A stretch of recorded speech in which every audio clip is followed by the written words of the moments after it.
Everyone, my name is शीतल वर्मा और आज से हम लोग स्टार्ट करने वाले हैं द मुग़ल डायनेस्टी। जो मुग़ल डायनेस्टी है वो अराउंड 200 ईयर्स तक रूल करती है इंडिया में और ये स्टार्ट होता है with the first battle of Panipat जो इब्राहिम लोदी और बाबर के बीच में होता है और एंड होता है with the exile of the last ruler of Mughal dynasty that is Bahadur Shah Zafar. जो ये पूरा मुग़ल पीरियड है वो जाना जाता है for national integration and stability, for flourishing of art and culture and religious rapprochement and tolerance amongst the rule of various rulers. आज हम लोग बात करने वाले हैं बाबर के बारे में जो मुग़ल डायनेस्टी का फाउंडर है। बाबर का पूरा नाम ज़हीरुद्दीन मोहम्मद बाबर था जिसका जन्म 14 फरवरी 1483 को फरगना में हुआ था। उनके फादर उमार शेख मिर्ज़ा थे और उनकी डेथ के बाद महज 11 साल की उम्र में बाबर थ्रोन पे बिठाए गए। Babur belonged to Thai section of Turkish race and he was fifth descendant of Taimur from his father's side and 14 of Changiz Khan from his mother's side। तो रॉयल ब्लड हुआ चंगेज़ खां और तैमूर जो कि बहुत अच्छे मिलिट्री कमांडर्स थे, उनके वंशज थे बाबर। अब हम देखेंगे कि बाबर क्यों इन्वेड करता है इंडिया में। तो उस टाइम पे रूल था दिल्ली सुल्तानेट का और लोदी डायनेस्टी रूल कर रही थी और सुल्तान कौन थे? इब्राहिम लोदी। अब जब हम बात करते हैं बाबर्स इन्वेजन इन इंडिया तो हमें 3 कैरेक्टर्स के बारे में जानना बहुत ज़रूरी है। दौलत खां लोदी, आलम खां लोदी एंड राणा सांगा। तो इन तीनों ने इनवाइट किया था बाबर को टू इन्वेड इंडिया। अब इन तीनों के रीजंस अलग अलग थे। अब हम वो देखते हैं। फर्स्ट इज दौलत खां लोदी। दौलत खां लोदी कौन थे? गवर्नर थे पंजाब के जिस टाइम पे इब्राहिम लोदी थ्रोन पे बैठे हुए थे। दौलत खां लोदी कौन थे? Governor of Punjab. और दौलत खां लोदी को इनसिक्योरिटीज़ हो रही थी कि कभी भी इब्राहिम लोदी मुझ पे अटैक कर सकता है। दौलत खां लोदी ने अपने बेटे दिलावर खां को काबुल भेजा to invite Babur to invade India. Second is Alam Khan Lodi. Alam Khan Lodi कौन थे? He was son of Bahlol Lodi and who was Bahlol Lodi? Founder of Lodi dynasty. ऐसे आलम खां लोदी क्लेमेंट हुए थ्रोन पे। वो गद्दी पे बैठना चाहते थे, इसीलिए उन्होंने काबुल गए वो और बाबर को इनवाइट किया to invade India. Third is Rana Sanga. Rana Sanga कौन थे? ही वॉज राजपूत प्रिंस और वो चाहते थे कि अफगान्स का मतलब जो लोदीज का रूल है दिल्ली से वो ख़त्म हो जाए और दिल्ली किसके अंडर आ जाए? राजपूत्स के अंडर आ जाए। इसीलिए उन्होंने अपने डिप्यूटी को भेजा Kabul to invite Babur to invade India. अब इन तीनों को कौन कौन गया था? पहले तो Dilawar Khan, Alam Khan Lodi and deputy of Rana Sanga. अब इन तीनों को क्या लगता था कि बाबर आएगा, इन्वेड करेगा, लूटेगा और वापस चले जाएगा, पर बाबर मुग़ल एम्पायर सेट करना चाहता था इंडिया में।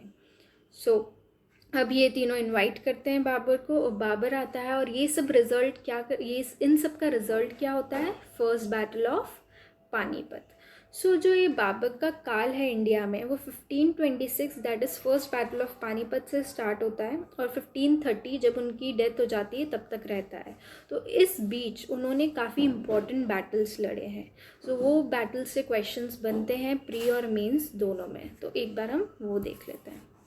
21 अप्रैल 1526 को फर्स्ट बैटल ऑफ पानीपत होता है अगेंस्ट इब्राहिम लोदी जिसमें इब्राहिम लोदी हार जाते हैं और इसी बैटल के जो बैकग्राउंड है उसके बारे में हम पिछली स्लाइड में देख चुके हैं। अब ये कहा जाता है कि इब्राहिम लोदी के पास बहुत बड़ी सेना थी फिर भी बाबर जीत गए। कैसे जीते? बाबर यूज़ किया करते थे न्यू और एडवांस वेपन्स, आर्टिलरी और कैवलरी का कॉम्बिनेशन यूज़ किया करते थे, तोपों का यूज़ किया करते थे। He was the first one two use gun powder in India जिसकी वजह से वो बहुत जल्दी अपने युद्ध जीत लिया करते थे और ऐसा कोई भी युद्ध नहीं है इंडिया में जो वो हारे हों। This was about first battle of Panipat. Second 17 मार्च 1527 को बैटल ऑफ खानवा जो कि होता है राणा सांगा के against. Rana Sanga was ruler of Mewar और ये जो बैटल है बैटल ऑफ खानवा उसको बाबर ने डिक्लेयर कर दिया था एज जिहाद। इसी बैटल के बाद बाबर ने अपनी पोजीशन सिक्योर की थी दिल्ली आगरा रीजन में। Next is 29 January 1528 battle of Chanderi. Chanderi कहाँ पे है? मध्य प्रदेश में है, और उस टाइम पे वहाँ के रूलर थे मेदिनी राय। मेदिनी राय से उनका बैटल हुआ था। नेक्स्ट इज 6 मई 1529 battle of Ghaghra. Ghaghra is in Bihar, Chhapra. So ये जो बैटल हुआ था it was against allied forces of Afghans. फिर भी अफगान्स हार जाते हैं। और अफगान्स की अलाइड फोर्सेस में कौन कौन रहते हैं? इब्राहिम लोदी के भाई मोहम्मद लोदी और बंगाल के सुल्तान नुसरत शाह। सो ये दोनों भी हार जाते हैं। सो सारे बैटल कौन जीत गया? बाबर जीत गया। और आपको पता है क्यों जीता? क्योंकि उसके पास एडवांस मेथड थी। Now significance of Babur advent into India. So north India का पहला ऐसा एम्पायर बना मुगल एम्पायर जिसमें काबुल और कांधार भी इंक्लूड हुए। नेक्स्ट 200 ईयर्स तक हम लोग एक्सटर्नल इन्वेजन से सिक्योर रहे। थर्ड, इंडिया में पहला ऐसा वॉरफेयर मेथड इंट्रोड्यूस हुआ जिसमें आर्टिलरी और कैवलरी का यूज़ होता था। अब बाबर की आर्मी में 2 निशानेबाज हुआ करते थे, उस्ताद अली और मुस्तफ़ा, जिनके बारे में क्वेश्चन प्री में होता है। सो उस्ताद अली और मुस्तफ़ा किसकी आर्मी में थे? बाबर की आर्मी में थे निशानेबाज। हम देखेंगे कुछ इम्पॉर्टेंट फैक्ट्स बाबर के बारे में जो कि प्री पॉइंट ऑफ व्यू से इम्पॉर्टेंट है। So titles acquired by Babur. First is Padshah. So Babur was the first Timurid ruler to acquire the title of Padshah. और अब ये उन्होंने कब किया था? After the conquest of Kabul. Kabul जीतने के बाद उन्होंने पातशाह की उपाधि धारण की थी to assert his superiority amongst the rulers. Next is Qalandar. Qalandar की उपाधि कब धारण की उन्होंने? After the battle of Panipat. First battle of Panipat के बाद बाबर ने क्या किया? उनकी विक्ट्री के बाद उन्होंने जो काबुल के रेसिडेंट थे उनमें एक एक सिल्वर का कॉइन बांटा, इस जेनरसिटी की वजह से उन्हें कलंदर उपाधि दी गई। Next is Ghazi. So after battle of Khanwa उन्होंने अपनी विक्ट्री प्रोक्लेम की और अडॉप्ट किया गाजी का title. So before first battle of Panipat Babur ने 4 एक्सपीडिशंस किए थे इंडिया में, जो 15, 18, 19 में फर्स्ट 2 थे जो कि बाजौर और बेरा में हुआ था ये। फिर 1520 में सियालकोट में एंड 1524 में लाहौर और देपालपुर में। So first was against Yusufzai tribes. Now he adopted tulughma flanking system. अब तुलगना फ्लैंकिंग सिस्टम क्या थे? ये वॉर मेथड्स थी। इसमें क्या होता था? बाबर अपनी आर्मी को छोटे छोटे टुकड़ों में डिवाइड कर देता था जिसे फ्लैंक्स कहा जाता था। अब ये फ्लैंक्स क्या करते थे? डिफरेंट डायरेक्शन से एनिमी पे अटैक किया करते थे। सो बाबर अपने वॉर्स में ये 2 मेथड्स अडॉप्ट करता था। Now he was the first to use gun powder.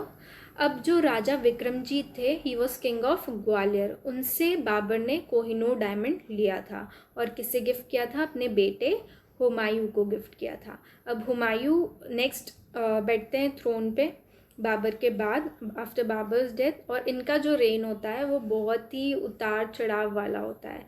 सो ये अब हम नेक्स्ट लेक्चर में देखेंगे। अब जो ये हमने कोहिनूर डायमंड की बात की है वो शाहजहाँ जो तख्ते ताऊस बनवाता है, पिकॉक थ्रोन जो बनवाता है, उसमें ये कोहिनूर डायमंड वो जड़वाता है ना।